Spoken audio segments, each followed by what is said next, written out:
தலைவருக்கு உலகத்தில் எந்த ஒரு மூலையிலையும் ஒரு வீடு இல்லை. அதை முதல்ல புரிஞ்சு சொல்லணும்னா தலைவர்கிட்ட வீடுன்னு சொல்லியே அங்கே போய் கேக் வெட்டுறது, விலகு கொளுத்துறது சொல்லியே இராணுவம் உடைச்சி தள்ளினது. உடைச்சி தரமட்டமாக்கி போட்டு இருக்கிறார்கள். இப்போ இந்த பிரச்சனைக்குரிய வீடு வந்து இப்போ தற்போதுள்ள வெறும் காணி வந்து அவருடைய மூத்த அக்கா, அதாவது அக்கா ஜெகதீஸ்வரி மதியாபரணம் என்பவருடைய வீடு. அதுதான் ஒழிய தலைவர்கிட்ட வீடு இல்லை. அப்போ அவையில் ஒரு கவலை என்னென்னா தாங்கள் இந்த வீட்டில் வந்து இருக்க முடியலை, ஆனால் இருக்கிறதுக்கான ஆயத்தங்களை செய்யணும். அங்கேருந்து எக்ஸிட் பர்மிட் எடுத்துக்கொண்டு இங்கே வந்து இருக்கிறதுக்கு ஆயத்தம் செய்யணும். அப்போ இந்த இது நான் கடந்த வருடம் நான் லண்டனில் நின்ற பொழுது என்னோட தொடர்படுத்தவ, அதாவது சுவிஸில் உள்ள என்னுடைய ஃப்ரெண்ட் ஒரு ஆள் இதை பற்றி கதை கேட்க தன்னை வீடு ஒரே குப்பை கூலங்க காணி உடைச்சும் போட்டாங்க. இப்போ தான் பொலித்தீன் குப்பையெல்லாம் போடுறாங்க, ஒரே குப்பை கூலங்களாக கிடக்க ஒரு கவனிக்கல. காலப்போக்கில் இதை நான் கையை விட்டேன்டா விட அரசாங்கம் சுவீகரித்து உடமையாக்கி போடும். அதுதான் இப்போ நடந்து கொண்டு இருக்குது சொல்லி அத்தானும் அவவும் என்னோட கதைச்ச பொழுது நல்ல ஒரு ஆள் பொறுப்பாக இது செய்வினோம்ண்டா நாங்கள் ஒரு மண்டபத்தை கட்டலாம் என்றா. அப்போ சொன்னால் உங்களை தான் எல்லோரும் சொல்லிடணும். ஊர்லேயே கொஞ்சம் பேரோட காய்ச்சினான் சந்திரராஜா மாசரை தான் நம்பிக்கையாக செய்வார், இவருடைய நல்லெல்லாம் செய்து கொண்டிருக்கிறார். அதோட சுவிஸில் உள்ளவர்களும் என்னோடய ஃப்ரெண்ட்ஸ் ஆக்களும் இதை சொல்லிச்சினோம். அதுக்கப்புறம் தான் உங்களோட கதைச்சான்னு சொல்லி என்னோட கதைச்சா செய்வியல் உண்டு கேட்டார். ஏன்னா எனக்கு ஒரு வரலாற்று கடமை இருக்கேன்னுண்டா வேலுப்பிள்ளை அண்ணா வந்து நீண்ட காலமாக என்னோட மிக நெருங்கி பழகினவர், ஒரு கண்ணியமான ஒரு அரசு அதிகாரி. அவரை பற்றி தெரியும். ஊருக்குள்ள அவர் சிவங்கோவில் தர்மகத்தாவிலேயும் சபையிலே அவர் இருந்தவர்.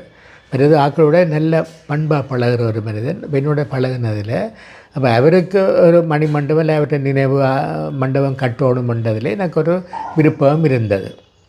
இதில் பிரபாகரன் பார்வதியம் வேலுப்பிள்ளை பார்வதி அம்மாள் மணிமண்டபம் உண்ட கட்டணுமன்றது. அப்போ அவருக்கும் அதை விருப்பம் என்ற தன்னை தாய் தகப்பன் அவருக்கு சீதனமாக கொடுத்த காணி. நான் இன்றைக்கு அது பராமரிப்பு இல்லாமல், அதாவது நீங்கள் போய் பார்த்தா தெரியும் எப்படி நேரம் குப்பை குளங்களான் இருக்கும். ஆக நவம்பர் மாதம் 26 அவருடைய பர்த்டேக்கு வரையக்குள்ளே 2 நாள் முன்னுக்கு ஒரு சில அரசியல்வாதிகள் போய் எல்லாம் க்ளீன் பண்ணி போட்டு அந்த இடத்த மட்டும் க்ளீன் பண்ணி போட்டு அதில் வச்சு கேக் பண்ணி போட்டு மீடியாக்காரரை கூப்பிட்டு பிரச்சாரம் செய்வார். இது ஒரு அரசியல் பிரச்சாரமாக ஒழிய மற்றபடி அதை தூய்மைப்படுத்தல அவருக்கு மதிப்பு கொடுக்குறதல்ல. பிரச்சாரம் செய்து அதை பெருசுபடுத்தி மீடியாக்காரரும் அதை யோசிக்கிறதில்ல தானே இவருக்கும் அதுக்கும் என்ன சம்பந்தம் உண்டு.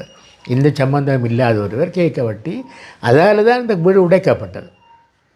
இவர் இப்படி கடந்த காலங்களில் எப்படி வாழ்ந்த வீடுன்னு சொல்லி அது ஒரு வணக்க ஸ்தலம் ஒன்று சொல்லி கொண்டு மாற்றிக்கொண்டு வந்ததால் அந்த வீடு உடைக்கப்பட்டது. இல்லாட்டி அந்த வீடாக இருந்திருக்கும், நல்ல பலமான வீடு.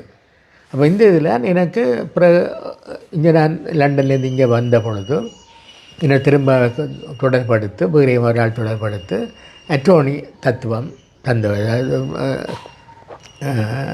அட்டோர்னி தத்துவம்ன்ற முழு உரிமையும் என்ன தந்திருக்கேன். அதாவது நான் காணியை விற்க முடியாத ஒழிய மற்ற அதை பராமரிக்கிறது, அதில் ஏற்படுற பிரச்சனைகளுக்கு நீதிமன்றம் போடுறது, இப்படியான எல்லா வகையில் அனுமதியும் தந்ததால் நாங்கள் இதை செய்ய துவங்கினாங்க. அப்போ இதில் எங்களுக்கு பின்னால் நிறைய பேர் இருக்கணும். நான் இதில் பேரை சொல்லலாண்ட எல்லாம் கல்வியாளர்கள், சமூக சேவையாளர், ஆன்மீக தலைவர்கள், சட்டத்தரணிகள், பல்கலைக்கழக விரிவுரையாளர்கள் இந்த இதில் இருக்கிறோம். இது வெளியுறவுத்துறை ஆட்களுக்கு மட்டும் சொந்தமானது இல்லை, இது ஒரு தேசிய சொத்து. அவியல் இந்த ஆலோசனையில் தான் நாங்கள் இதை ஒரு கட்டடம் கட்டண்டு வெளிக்கட்டினாங்க. அப்போ இதில் எங்களுக்கு பிரச்சனைகள் இருக்கேன்னுண்டா புலனாய்வு துறையால் பிரச்சனை இருக்குது. இப்போவும் கூட நாங்கள் இதை கட்டப்போகிறோம்ன்ற உடனே இங்கே உள்ள ஒரு சிலர் எனக்கு தெரியும் ஆனால் நான் சொல்ல இயலாது போய் புலனாய்வு துறைக்கு கம்ப்ளைண்ட் பண்ணியிருக்கிறோம். இதுக்குள்ள பிரபாகரன் நினைவு சீட்டாக கட்டப்போகிறோம்ட்டு. அப்போ சிஐடி என்னட்ட வீட்டை வந்து கேட்டாங்க. அவங்க ஓரளவுக்கு நான் கல்வி பணிப்பாளராக இருந்தேன், சிறு பிரஜைகள் குழுந்த தலைவராக செயலாளராக இருந்தேன். நாங்கள் ஒரு நாள் சட்டத்துக்கு முரணான சட்டத்தை மீறி ஒரு நாளும் செய்ய போகிறதில்லை. பிரபாகரன் விடுதலை புலி இயக்கம் தடை செய்யப்பட்ட இயக்கமாக இருக்கைக்குள்ளே நாங்கள் ஒரு நாளும் பிரபாகரனுக்கு சிலை வைக்கிறதுக்கோ அல்லது அவருக்கான நினைவு மண்டபம் கட்டுறதுக்கோ நாங்கள் இதுவும் செய்ய மாட்டோம். கீழே நாங்கள் ஒரு ஸ்டடி ஹால் செய்கிறோம், ஒரு ஹோல் உண்டு. அதில் திருவிழையில் கலை நிகழ்ச்சிகள் வைக்கலாம். மற்றது இடைக்கடை வந்து பிள்ளைகளுக்கு நாங்கள் ஒரு கருத்தரங்கு, நாங்கள் யூனிவர்சிட்டியாகளை கூப்பிட்டு ஏயில் எடுக்கிற பிள்ளைகள் கருத்தரங்கு வைக்கிறது. மற்றது முதியோர் கொஞ்சம் பேரை கூப்பிட்டு இந்த ஏரியாவில் உள்ள முதியோரை பேரும் வந்து ஒரு நாள் வாரத்தில் ஒரு நாள் புதன்கிழமையில் ஒன்றாக கூடி சாப்பிட்டுட்டு சந்தோஷமாக போகிறது. நாங்கள் சாப்பாடை செய்து கொடுக்கக்கூடிய மாதிரி ஒழுங்கை செய்து அந்த மண்டபம் வந்து ஒரு வினைத்திறன் உள்ளதாக ஒரு வைட்டலாக ஒரு உயிர்த்துடிப்புள்ள மண்டபமாக இருக்கும். நாங்கள் மேலே ஸ்டடி ஹால் வைக்கிறோம். இந்த பிள்ளைகள் இங்கே வசதி இல்லாத பிள்ளைகள் எவ்வளவு இருக்குது. அதாவது வடக்கில் உள்ள எந்த பிள்ளையும் வரலாம், வசதியாக இங்கே வரணுமெண்டா வரலாம். அவியல் வந்திருந்தோண்டு மேலே வந்து ஸ்டடி ஹால் மாதிரி நாங்கள் செய்கிறோம். அது வந்து பின்னேரங்களில் பாடசாலை புறமாநிலங்களில் வந்து தாங்கள் இப்போ செல்ஃப் ஸ்டடி போடுறது. நாங்கள் சில டீச்சர்ஸை அரேஞ்ச் பண்ணி இருக்கிறோம். வந்து இருந்து அந்த பிள்ளைகள் போகும் வரைக்கும் அந்த பிள்ளைகளுக்கு தேவையான ஆலோசனைகளை கொடுங்க. ஏன்னா இன்றைய கல்வித்தரம் சரியாக கீழே போயிருக்கு. அந்த கல்வித்தரத்தை உயர்த்துகிற பொறுப்புண்டு எங்களுக்கு இருக்குது. அப்போ அந்த இதில் நாங்கள் செய்யக்குள்ள இவர் லைப்ரரின்ற ஒரு பேரை உண்டு. நாங்கள் இதை போடுறோம். இது லைப்ரரியாக இல்லை, நூலகம் இல்லை. நூலகம் ஒரு பகுதியாக இருக்கும். பிள்ளைகள் ரிஃபர் பண்ணுறதுக்கு நல்ல தரமான புத்தகங்களை யூனிவர்சிட்டியாக இன்றைக்கு ப்ரொஜெக்ட் டெசிடேஷன் செய்கிறதுக்காக அலைஞ்சு தெரியுதுகள். என்னட்டை 20 தடவை வருங்கள் பிள்ளைகள் ஒவ்வொரு விஷயத்தை சொல்லி. அப்போ என்னட்ட உள்ள புத்தகங்களை கொடுப்பேன் நான்.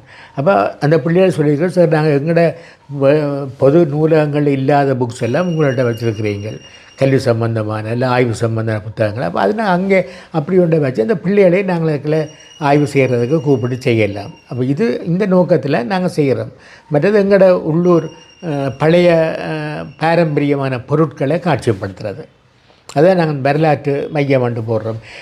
எங்களோட ஊரில் இத்தனையோ பொருட்கள் இன்றைக்கு மறைஞ்சு கொண்டு போதும். வேணுமா அம்மி எடுத்துக்கொண்டுண்டா அம்மி ஆட்டுக்கல் இல்லை இன்றைக்கு தெரியாத பிள்ளைகளுக்கு. அப்படியான பொருட்களை நாங்கள் 2வது மாடியில் வைக்க இருக்கிறோம். இது நாங்கள் செய்ய இருக்க ஆயத்தப்படுத்தினதை ஒழிய வேறு எந்த விதமான சிஐடிக்குவே கம்ப்ளைண்ட் பண்ணது மாதிரி பிரபான நினைவு மண்டபம் கட்டுறதுக்கு நாங்கள் எள்ளளவு முயற்சிக்கல. ஒரு காலம் நாங்கள் செய்ய மாட்டோம். நாங்கள் சட்டத்தின் படிதான் நாங்கள் நடக்க இருக்கிறோம். சில வழியில் புதிய அரசாங்கம் இப்போ அவர்களுடைய அரசாங்கம் விடுதலை போய் தடைகள் நீக்கப்பட்டால் சில வழியில் நாங்கள் இதை அவியல் அனுமதியோடு நாங்கள் செய்வோம். அது வரைக்கும் நாங்கள் ஒரு காலம் செய்ய மாட்டோம்.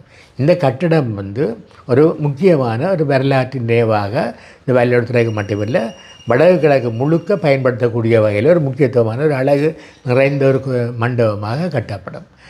அந்த இதில் தான் நாங்கள் இப்போ அனுமதிக்காக நகர சபையை கொடுத்துனாங்க. அது நல்ல படமும் போட்டு அதனுடைய எங்களோட பவரை பற்றோனி உறுதி கோப்பி நகர சபையை கட்டப்பட்ட இந்த சோழவரி கட்டணம் இதை கட்டும் பொழுது 10,125 ரூபா கட்டணமும் கேட்டு அதே நாங்கள் கட்டினாங்க.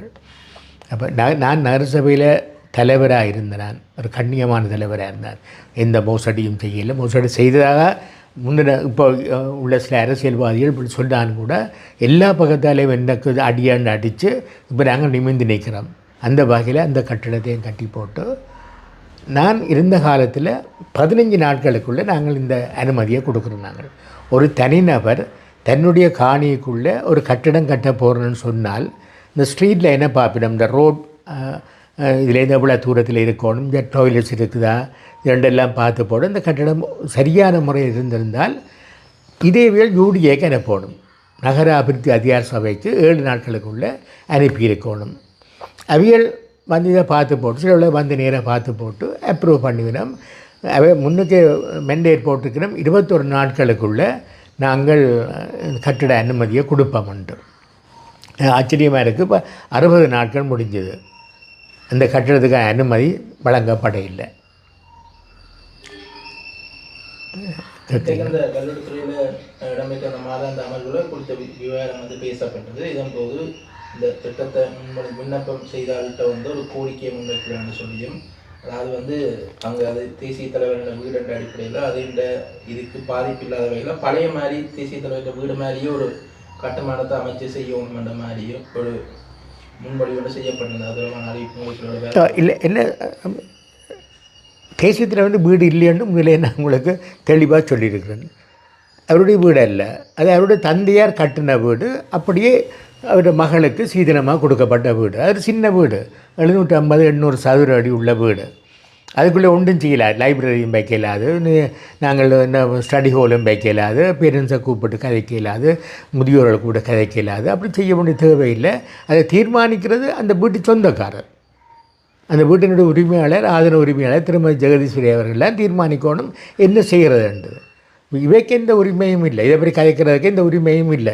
இது அப்படி கட்டணும் அப்படி கட்டணுமன்றதுக்கு இப்போ அந்த காணியை போய் ஒரு 2-3 ஒரு மாதத்துக்கு ஒருக்கா திருத்தி இருக்கிறீங்களோ, அந்த காணியை போய் பார்த்துருக்குறீங்களா யாராவது? அங்கே ஒரு நாள் அது சுரேன் ஒரு நாள் போய் தன்னுடைய ஆக்களை கூட்டிக் கொண்டு போய் முன்னாள் தலைவர் சுரேன் கொண்டே க்ளீன் பண்ணியிருக்கிறார். பக்கத்தில் வீட்டில் உள்ள ஆக்கள் நகரசபை ஆக்களை கூப்பிட்டு க்ளீன் பண்ணிக்கிறோம். அங்கே எந்த நேரம் பார்த்தாலும் குப்பை குளங்கள் இருக்கும். தெருவால் போகிறவங்க கூட பொலித்தீன் குப்பையை எறிஞ்சு போட்டு போவாங்க. அப்போ இந்த படத்தை எடுத்து அவருக்கு அனுப்பியிருக்கணும். பாருங்க, ஒரு நகரசபையாலையும் கவனிக்கப்படையில், ஊராக்களாலையும் கவனிக்கப்படையில் அப்படி பாலடைஞ்சு இதாக போய் கிடக்குன்னா அதுதான் அவருக்காக மனதை பாதித்தது. நாங்கள் பிறந்து வளர்ந்த வீடு சொல்ல தன் தம்பியும் இங்கே தான் வளர்ந்தவர். அப்போ இந்த வீடை இன்றைக்கு பெருசாக எல்லாம் கதைச்சு கொண்டிருக்கிறோம், தலைவர் அது ரெண்டெல்லாம் கதைக்கிறோம். ஆனால் நாங்கள் வாழ்ந்த வீடை அவர் பிறந்த மண்ணை இன்றைக்கு கேவலமாக வச்சு கொண்டிருக்கிறோம். இதை நான் ஒரு கட்டிடம் கட்டி நாங்கள் செய்ய வேண்டி கிடக்கு. அது என்ன கட்டணுன்றது தீர்மானிக்கிறதாவோ தான். இவே இல்லை, நகரசபை இல்லை, நகரசபைக்கு இந்த அதிகாரம் இல்லை.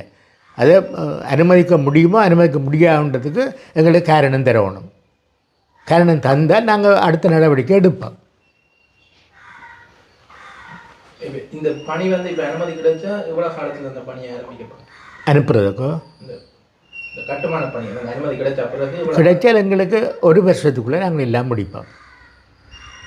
இதுக்கான நிதி மூலங்கள் நிதி என்னென்னா இதை இந்த சிஐடியும் கேட்டவை வேறு விதமாக கேட்குறேன்னா நிதி மூலம் அவர் ஜெகதீஸ்வரி தான் எங்களுக்கு காசு அனுப்பியிருக்கிறார். அதாவது பிரபாண்ட அக்கா இதை கட்டுறதுக்கான ஆரம்ப நிதி எங்களுக்கு அனுப்பியிருக்கிறாள். பிறகு என்னுடைய ஸ்டூடெண்ட்ஸில் எங்களை பொது அமைப்புகளோடு நான் கழிச்சிருக்கிறேன். இப்போ அவே காசு தாங்கள் கொலெக்ட் பண்ணி என்ன இது ஒரு முக்கியமான கட்டிடம்ன்றது தாங்கள் என்ன இது இந்த பிள்ளைகளுக்கும் பயன்பட போகுது. இப்போ எந்த நேரம் இந்த பிள்ளைகள் வந்து அங்கே நிற்குங்கள், வந்து படிக்குங்கள், நாங்கள் எல்லா இதுவும் செய்யல.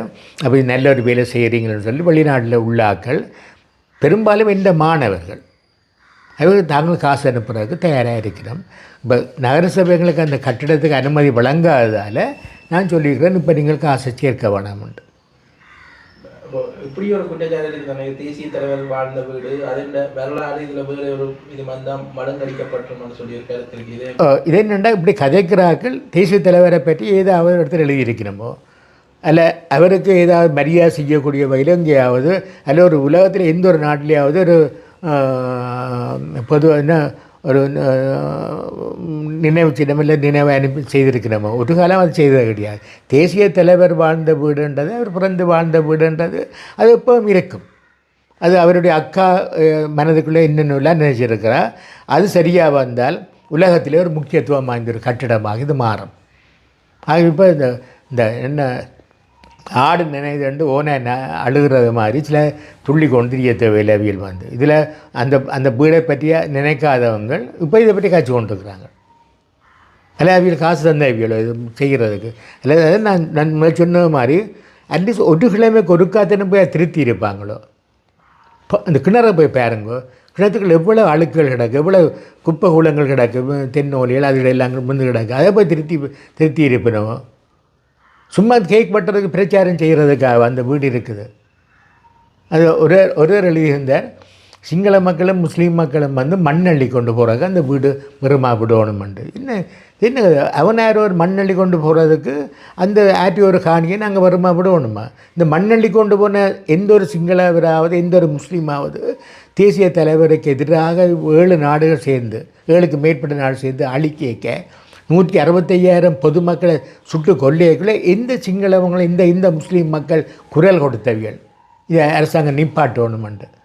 அப்போ அவன் வந்து மண்ணள்ளி இப்போ அப்படி மண்ணள்ளுறாங்க. இப்போ ஒரு தரமே இல்லை, மண்ணள்ளி கொண்டு போகணுக்கா அந்த வீடை வருமா விடும், அந்த காணியை வருமா விடணுமோ? ஒரு வரலாற்று முக்கியத்துவம் வாய்ந்த இடம் அழிஞ்சு கொண்டு போகிறது எங்களை கண்ணுக்கு நாங்கள் பார்க்கல. அதாவது சரியாக கவலைப்படுறேன். என்ன எவ்வளோ வேதினுடைய நான் சொல்கிறேன். எனக்கு பாருங்கள், என்னுடைய வீட்டில் நான் ஒரு கட்டிடம் கட்டுறதுக்கு எனக்கு நகரசபை தடை விதிக்குதுன்னு சொல்லி அது ஒரு உள்நோக்கம் என்று விளங்குது. நான் சில விஷயங்களை சொல்லிடலான்டா ஒரு அரசியல் பழிவாங்கல்ன்றது தெரியுது. ஆனால் நான் அது உங்களுக்கு சொல்ல விரும்பலை. ஏனென்றது சிவாஜிலிங்கமோ மைரனோ இதுக்கு ஒரு காரணம் இருக்குது. சந்தர்ப்பம் கிடைக்க நாங்கள் ஹியூமன் ரைட்ஸ் இல்லை கோர்ட்ஸுக்கு போய்க்க இதெல்லாம் சமர்ப்பிப்பேன் நான். தமிழீழ விடுதலை புலிகளின் தலைவர் வேலுப்பிள்ளை பிரபாகரனின் வீடு அமைந்து காணிக்கூர் நூலகம் ஒன்றை அமைப்பதற்கான விண்ணப்பத்திற்கான அனுமதி வல்வெட்டித்துறை நகர சபைக்கு சமர்ப்பிக்கப்பட்டுள்ளது. இந்த நிலையில் குறித்த விடயம் தொடர்பாக அந்த விண்ணப்பத்தை சமர்ப்பித்த வல்வெட்டித்துறை நகர சபையின் முன்னாள் நகரபிதா அனந்தராஜ் கருத்து தெரிவித்தார்.